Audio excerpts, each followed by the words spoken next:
Once upon a time, Diddy was untouchable. Private jets, billion-dollar deals, and the kind of power most artists only dream of. But now, his empire is crumbling, his money's drying up, and even his own lawyers might be turning against him. Raids, lawsuits, betrayal. This isn't just a scandal, it's a collapse. The only question left is this the end of Diddy?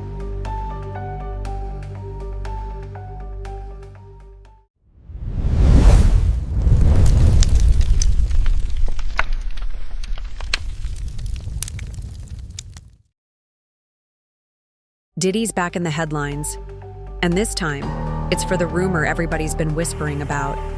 He's broke, completely broke. His lawyers? They're already rumored to be flipping on him because there's nothing left to pay them with. And once you look at the lawsuits, the raids, the frozen assets, and all the people suddenly cutting ties, it's hard to deny Diddy's empire is gone. This was a man who once lived on private jets, threw legendary all-white parties, and had money flowing like water. Now, his income has dropped so low, the very people sworn to defend him might be the first to turn. The self-proclaimed Black Sinatra is trying to hold his empire together, while federal agents, ex-girlfriends, and former business partners circle like vultures. This isn't just a fall from grace, it's a full-blown collapse. For years, Diddy bragged about making money in his sleep. Every flex, every party, every interview was built on the myth that his empire never stopped printing cash. But today, that machine isn't just slowing down, it's unplugged. The first major crack? His deal with Diageo, Cîroc and DeLeón. That partnership was the crown jewel of his mogul image, rumored to bring in tens of millions every year. But after lawsuits and ugly disputes, it all collapsed. No more Cîroc checks, no more champagne money. Gone. Then came Revolt, his so-called black-owned MTV. That was supposed to cement his media legacy. But as lawsuits and federal heat closed in, Revolt distanced itself fast. Reports say he sold his majority stake. Translation? Another cash faucet shut off. And then, the Cassie lawsuit. The one that didn't just cost him millions, but opened the floodgates. More women came forward, more lawsuits, more money bleeding, a way just to fight and settle. Add to that the fact that brands, networks, and festivals don't want to touch him anymore. And suddenly, the man who once topped Forbes' richest lists is frozen out of every single revenue stream. Even his legacy isn't safe. Artists from Bad Boy Records are trying to distance themselves. The industry isn't calling, the clubs aren't booking, the sponsors aren't answering.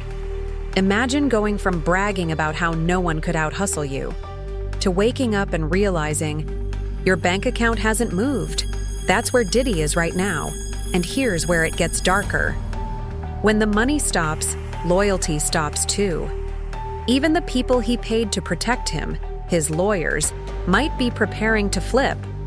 Anthony Rico, one of his top attorneys, suddenly quit. No big statement, no fiery exit, just one cold line.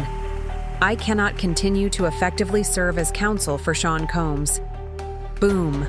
Gone. That move alone set off alarm bells, and while Diddy dodged the most serious charges, he was still convicted. On transportation for prostitution counts, a charge that carries serious prison time. Now his lawyers are asking themselves the question nobody wants to admit. Is defending him even worth it? Because when prosecutors think lawyers knew too much, they don't just fight the case, they flip the lawyers into witnesses. And in this world, when your money dries up, loyalty becomes a luxury no one can afford. Let's be real. This is the same man who once had nearly $1 billion rolling in from liquor deals. But those deals are gone. His checks are gone. And the empire he built is collapsing fast. Forbes once valued him at $825 million. By 2024, it had already dropped to $400 million. Before the raids, before the lawsuits, before the exodus. Now, that fortune is melting away day by day. And the raids, Oh, the raids. Federal agents stormed his Miami and Los Angeles mansions, rolling up with armored trucks, seizing electronics, weapons, drugs, and piles of disturbing evidence. This wasn't just for show.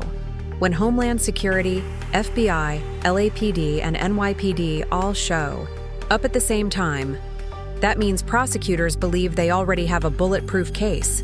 Even his mansions are in free fall. That $61 million palace in Holmby Hills?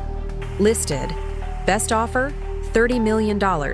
That's not a sale, that's a fire sale.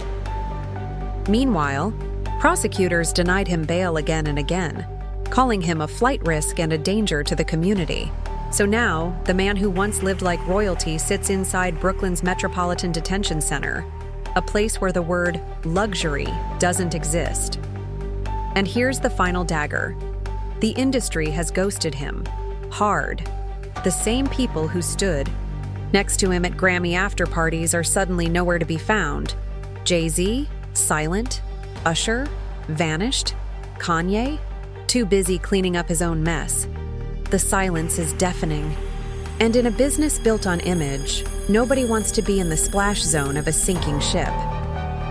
Bad Boy Records, once untouchable, is now radioactive. Younger artists don't shout him out. Veterans are quietly separating their catalogs. Imagine being the man who brought Biggie to the world, only to have artists wishing your name was erased from their royalties.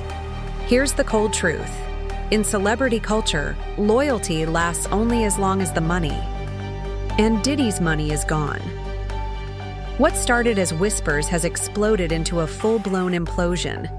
From platinum plaques to prison cells, from billion-dollar brands to frozen bank accounts.